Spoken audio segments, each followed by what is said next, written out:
The real deal. Galician language. Durante centos de anos, os xentís non adoraron a Deus en espírito e verdade como se indica en Xoán 4, 2-3.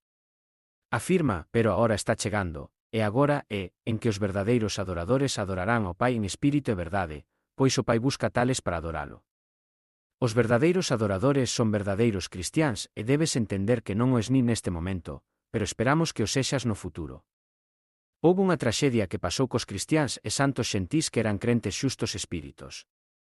Foron asasinados por outros chamados crentes que eran xustos físicos. Todo o mundo facíase chamar cristián hai centos de anos, como se chaman hoxe.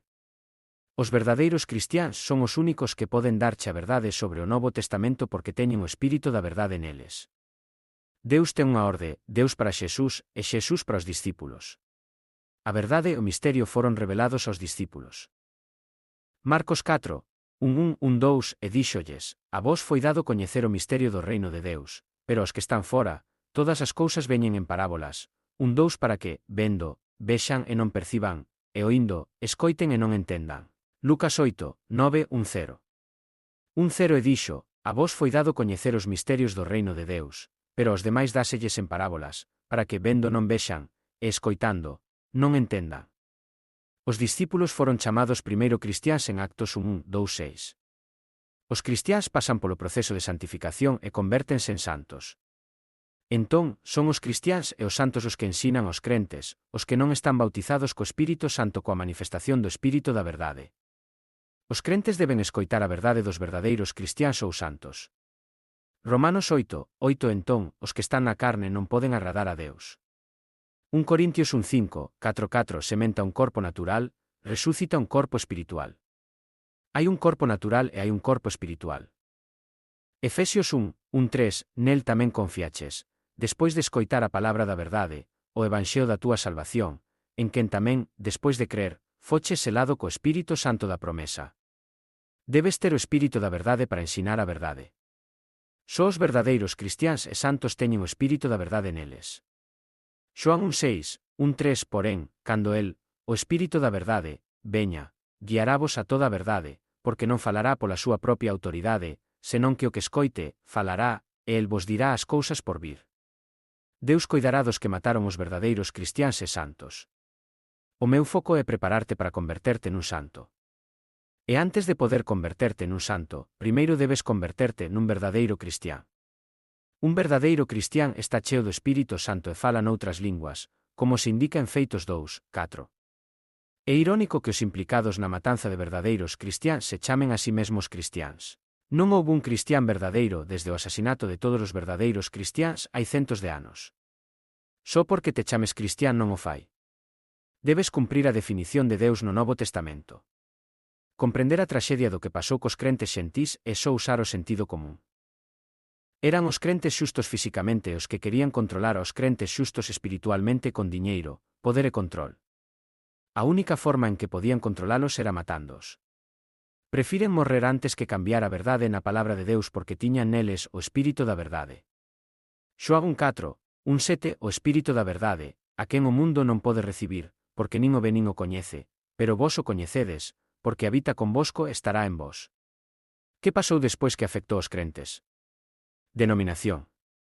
Calquera pode comezar unha denominación en función da súa propia opinión. Por iso moitos chaman a relixión opinión. Pode estar baseado nunha pequena verdade ou ningunha verdade. Pregunta, como esperas que calquera denominación, despois de centos de anos, saiba a verdade agora cando comezaron sen a verdade?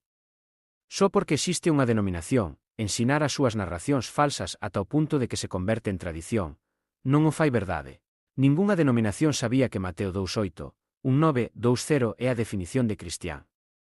Ou que Xoán 3:5, Marcos 1:6, 1:6, 1:8, Feitos 2:4 ou mesmo Xoán 3:1:6 definen o que é un cristián. Cada unha destas escrituras fala sobre o Espírito de Cristo, o Espírito de Deus e o Espírito da verdade. Tan intelixente como o home pensa que é, foi incapaz de comprender a verdade espiritual na palabra de Deus. 1 Corintios 2:1-4 Pero o home natural non recibe as cousas do Espírito de Deus, porque para el son unha insensatez, nin pode coñecelas, porque se discerneixen espiritualmente. Un pastor ou líder que está diante da congregación, chamándose cristián e os cristiáns da congregación, descoñece o Novo Testamento e non ten nin idea do que trata o reino de Deus. Por que non te comparas cos discípulos que foron chamados cristiáns despois de ser bautizados polo Espírito Santo? Feitos 1:2:6. Xesús ensinoulles a verdade, recibiron o Espírito de Cristo. Xoán 2:0:2:2, recibiron o Espírito de Deus e o Espírito da verdade cando foron bautizados polo Espírito Santo. Feitos 2:4, e debes falar en linguas. Marcos 1:6:1:7. Feitos 2:4 afirma, e todos enchéronse do Espírito Santo e comezaron a falar noutras linguas, segundo o Espírito lles daba que se pronunciasen. Necesitas que o Espírito de Cristo, o Espírito de Deus e o Espírito da verdade se enchen do Espírito Santo. Aqueles de vos que falades en linguas agora necesitades ensinarlles a verdade antes de poder recibir o Espírito da verdade. Un crente, pensando que eran cristiáns, dixo que naceron nesta confesión e que morrerán nesta confesión. Só porque esta denominación existe desde hai centos de anos, converteuse nunha tradición coas súas narrativas falsas. Os crentes deben entender que despois de morrer físicamente, segues vivindo espiritualmente. Xoán 5:2:9 e saíde, os que fixeron o ben, para a resurrección da vida, e os que fixeron o mal, para a resurrección de condena. O obxectivo da Igrexa é facer que os crentes se convertan en cristiáns e santos. A Igrexa non foi creada para satisfacer ou facer que os líderes da Igrexa se fagan ricos. Esperta. Escoita e recibe no teu corazón a verdade na palabra de Deus.